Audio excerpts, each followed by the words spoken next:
Good evening, everyone. Welcome to this video. My name is T if you're new here, and today I only have one question for you. Who's your favorite artist?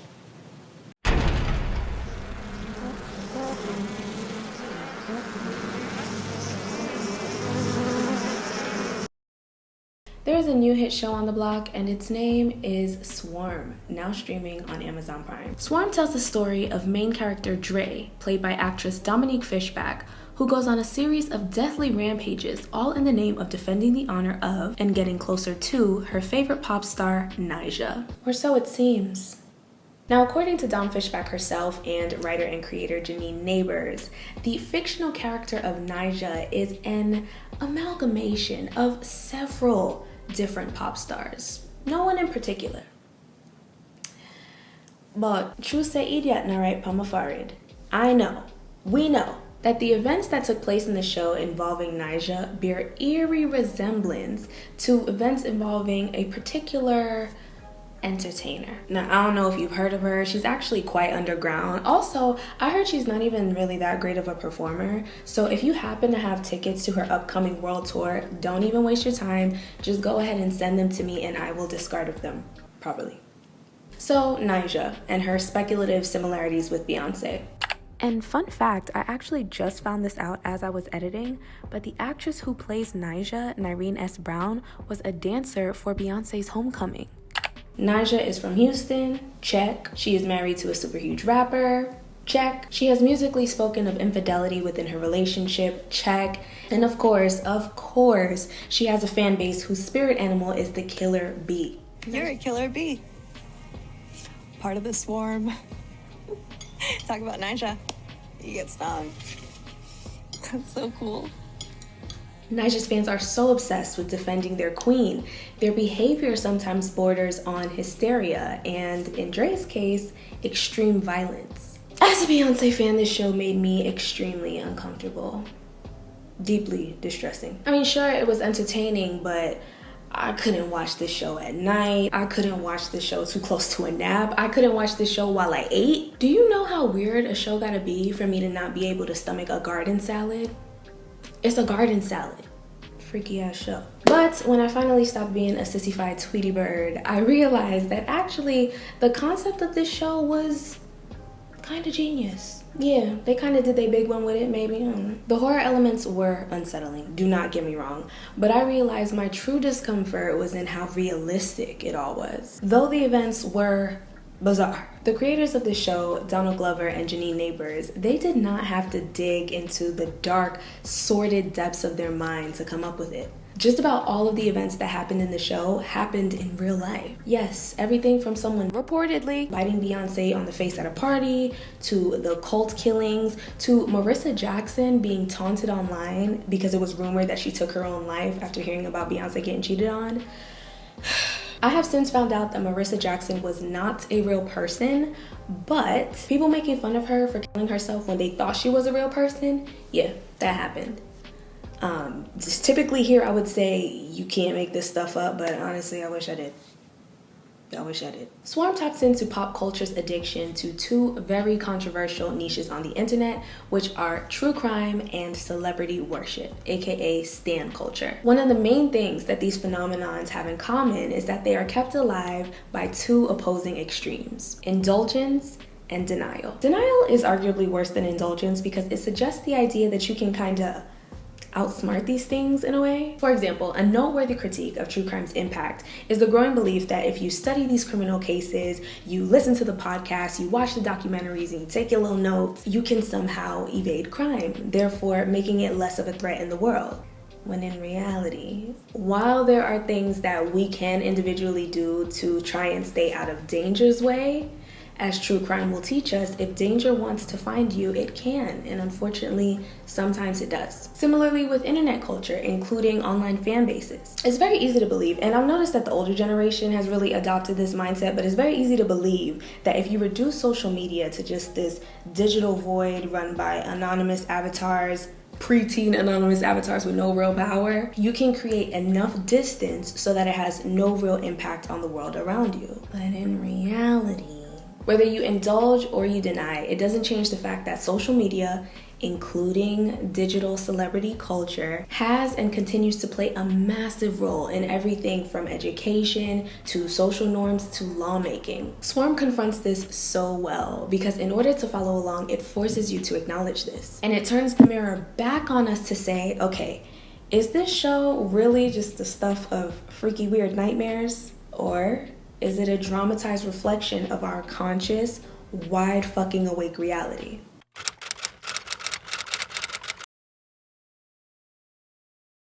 You know, initially, I just bought this wig as like a plaything just for the video, but now I want to be dead ass serious about it. I just feel like it's giving Velma, but like the Jamaican American version. Vernica, yes, I'm unstoppable. The main character's name is Andrea Green. We learn her as Dre. Now, most of what the viewer needs to know about Dre unfolds in the very first episode. And that's probably why for me it wasn't too bad. Like, yeah, I wasn't able to finish my salad, but I still made it through twice, and a couple extra times to, you know, make this video. Because the worst of what Dre could go through, which was not just her losing her sister Marissa, but losing her to suicide, that could be interpreted as preventable or at least delayable had Dre not chosen that one specific night to not have Marissa at the center of her mind. And then the worst of what Dre could do, which was commit a gruesome, gory murder and like it, all that happened in the very first episode. So for the remainder of the season, everything else that Dre did, even as it was, you knew it was coming and you knew the motive. So I appreciate the immediate desensitization. In the first episode, we learned that Dre is roommates with her sister Marissa, played by Chloe Bailey. Though Marissa died in the first episode, she's still a recurring character because Dre's intense, obsessive love for her is kept alive, partially through memories, partially through Dre's delusion. For a while after Marissa's death, Dre continued to text herself from Marissa's phone, making it seem like Marissa was guiding her next steps, when in reality, it was just Dre egging on her own murderous ideation. One of the main things that connected these two as they were growing up was their love for their favorite pop star, Nyjah. But by the time we got a taste of Dre and Marissa's adult relationship, we learned that Nyjah was not the main thing that kept them connected.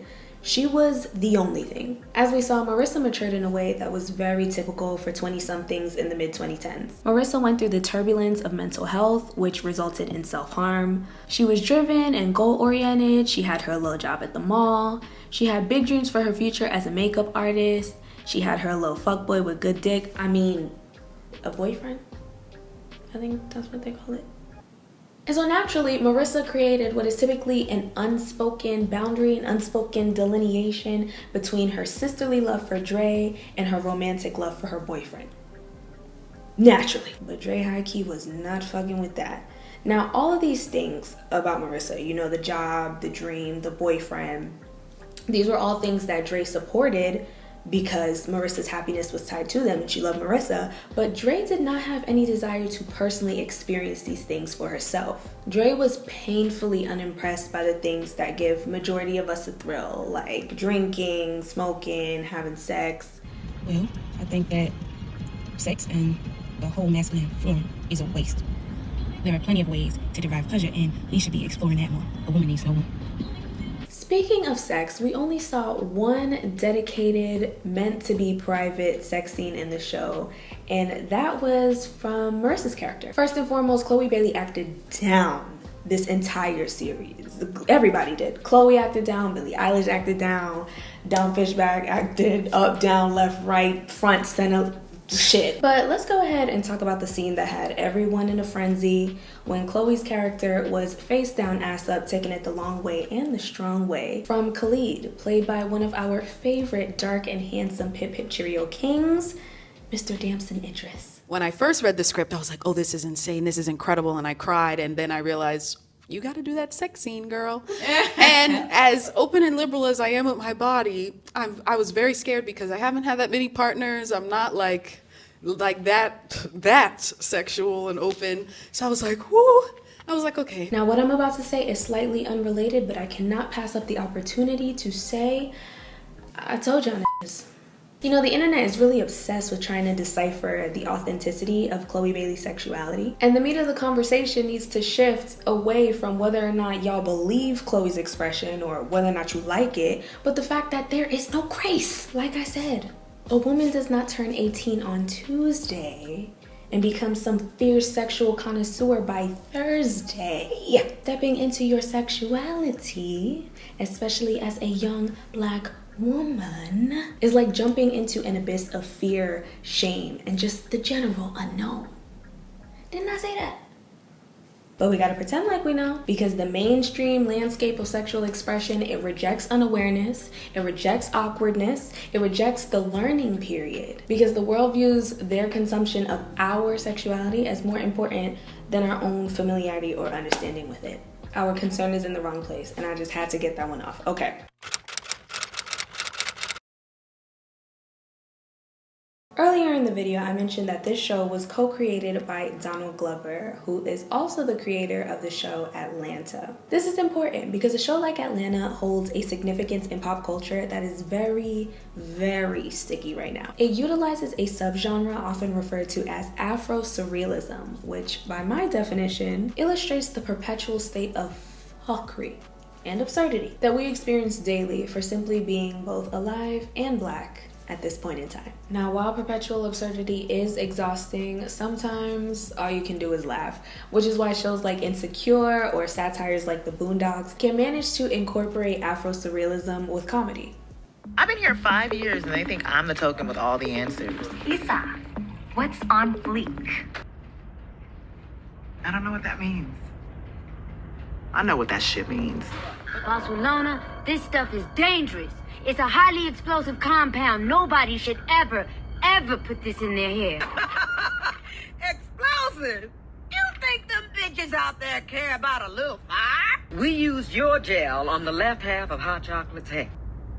It's better than white bitch hair. All right, going back to episode 6, that episode is called Falling Through the Cracks.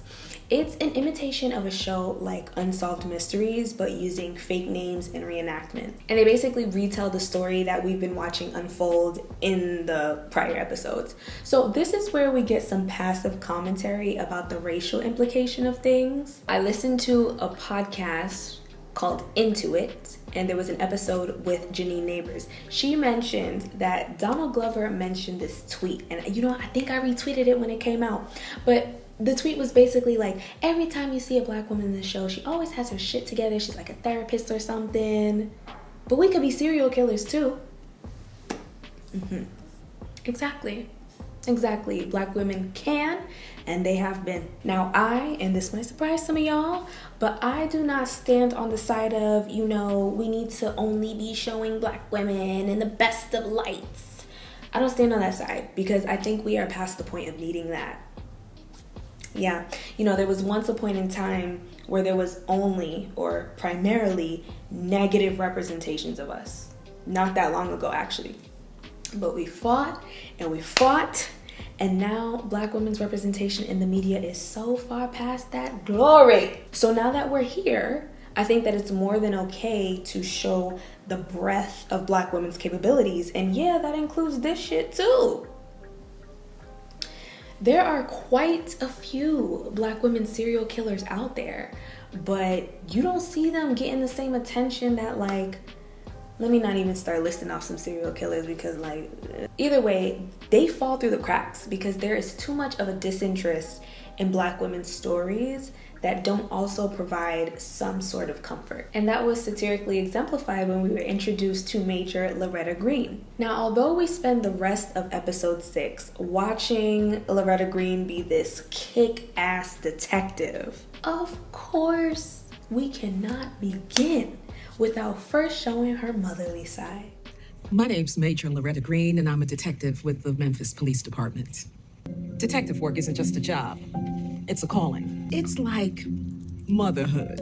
I nurture them like I nurture my cases. Oh, we must be informed that she is a widow who is holding it down, cooking dinner for her kids, helping with homework, and working full-time as a detective. Because even though none of that information is conducive to the 5+ dead bodies that been popping up. In order to receive the story that's coming out of this Black woman's mouth, we must first be reassured that at the start and the end of the day, she is a nurturer first. We also see Afro-surrealist works have tones of horror because, I mean, you see what's going on.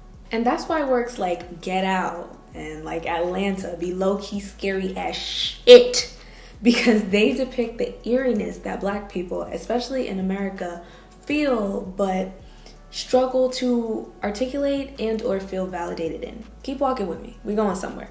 So based on this, I'm leaning towards the theory that Swarm could serve as surrealism for stan culture. Stan surrealism? Afro stan surrealism? The absurdity of, well, on a case-by-case basis, I mean, we could take it all the way back to Dre being a young Black queer kid with mental health struggles in the foster care system. Like, how surreal, how unlucky of a starting point is that for someone born into this world, and what it must have taken from her to repress and conceal and survive for years and years until she just looked down one day and there was a dead body before her and a murder weapon in her hand. We could really cut it right here and be like, okay, because it's really not that deep. She really didn't have to take it that far. And I agree. But I just think it's way more interesting to think about why.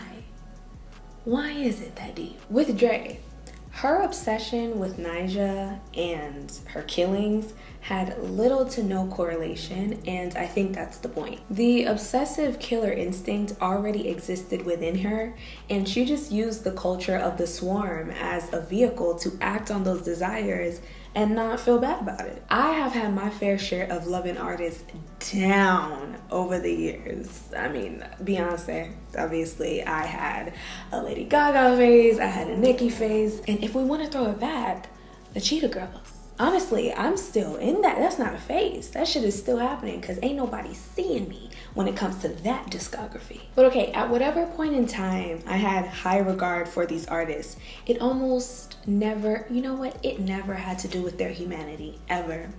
Never had to do with who they were as people. Instead, them existing in the successful and celebrated ways that they did, at some point in time, it communicated to me that it was okay to be something. It was okay to be fierce, okay to be animated, okay to be heartbroken, okay to be the victim. And I feel like that's a recurring theme within stan culture. Using celebrities as an outlet to do the things that they really want to do and feel the ways they really want to feel. And when we are loyal to and protective over these people, that's what we're really protecting. Not the actual human beings, but what their existence makes us feel okay to do. I spoke about this in my last video about Rihanna. History will show us that the best interest of Rihanna, the person, is the least of our collective concern. Because every single time we have had the opportunity to support her outside of what she can do for us, we struggle to pull through. Collectively, I mean, individually. Listen, supporting Black women is like the theme of my life, so I'm not speaking for me, but collectively, we've been dropping the ball. Whether it was her assault or recently her having babies, the support is always shaky. But when it's time to use her as an avatar to fulfill our bad gal, man-eater, femme fatale, hyper-capitalist fantasies, everyone is front and center. Because it was never truly about her. It's never truly about Rihanna. With that being said, by the time Dre met Nyjah in the final episode, Nyjah was not even Nyjah. Because this was not about Nyjah. Nyjah was Marissa. Because this was about Marissa. After Marissa died, Dre's love for her started to bleed into her love for Nyjah and vice versa.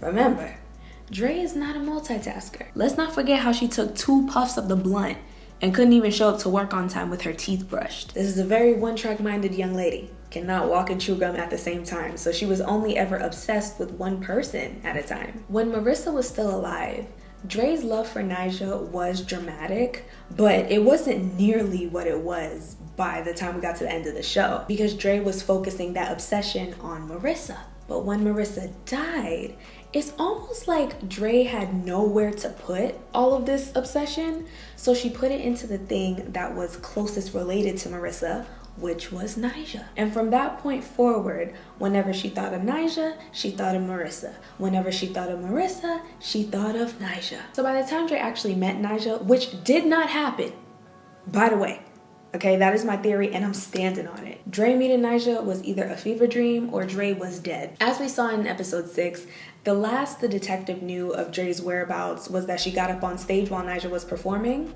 And in real life, when that guy ran up on Beyoncé and Jay-Z while they were performing, he was removed from the stage almost immediately. So if this part of Dre's story bears as close resemblance to real life as the other parts, she was very likely arrested. Which would mean that her climbing up on stage and Nyjah handing her the mic and she's speaking to the crowd and then Nyjah inviting her in the limo. Sing for them. I love you all.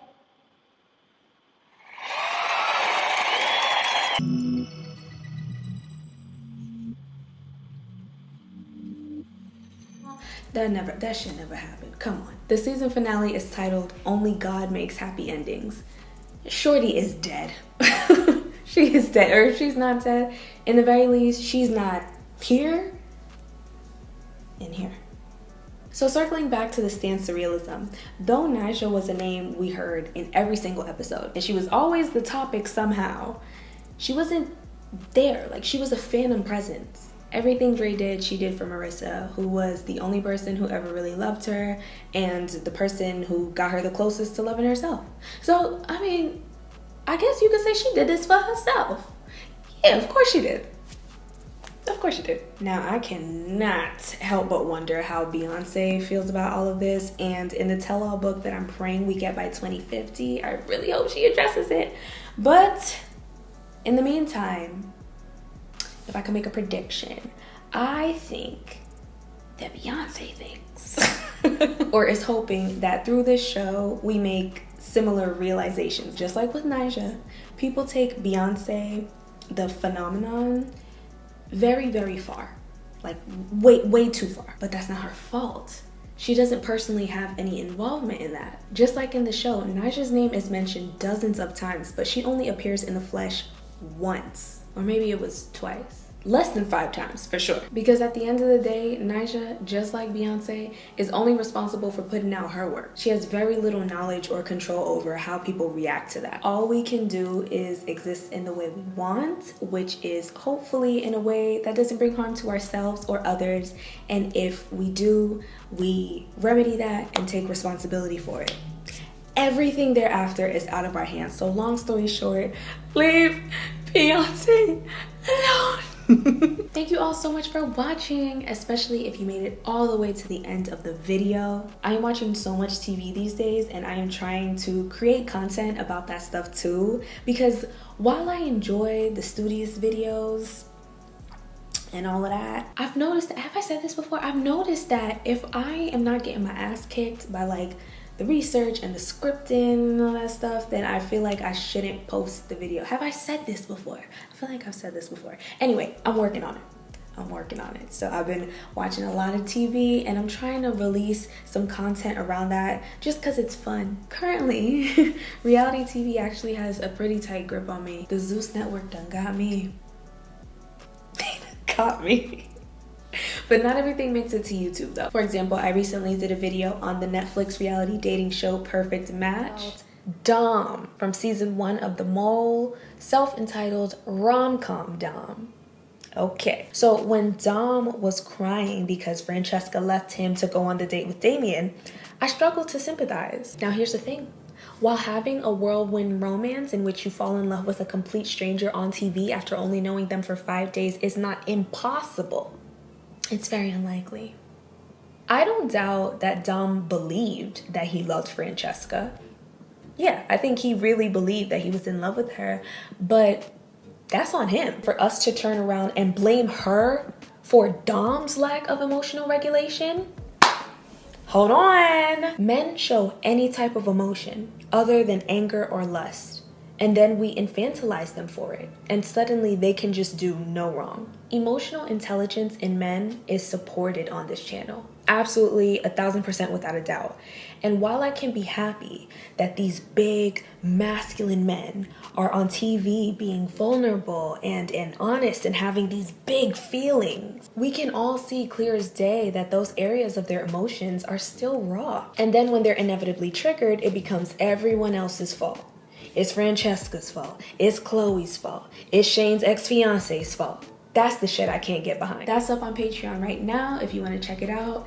And of course, I cannot end this video without saying thank you and shouting out my lovely, amazing, beautiful, fucking supportive, fucking inspiring patrons. If you want exclusive content such as the Perfect Match video and or extended versions of my YouTube uploads, hit me up at patreon.com/tnoir. Be sure to leave your thoughts and your comments down below. Give me a thumbs up or a thumbs down, however you're feeling today, and subscribe for more content. I'll catch you in the next video. Bye.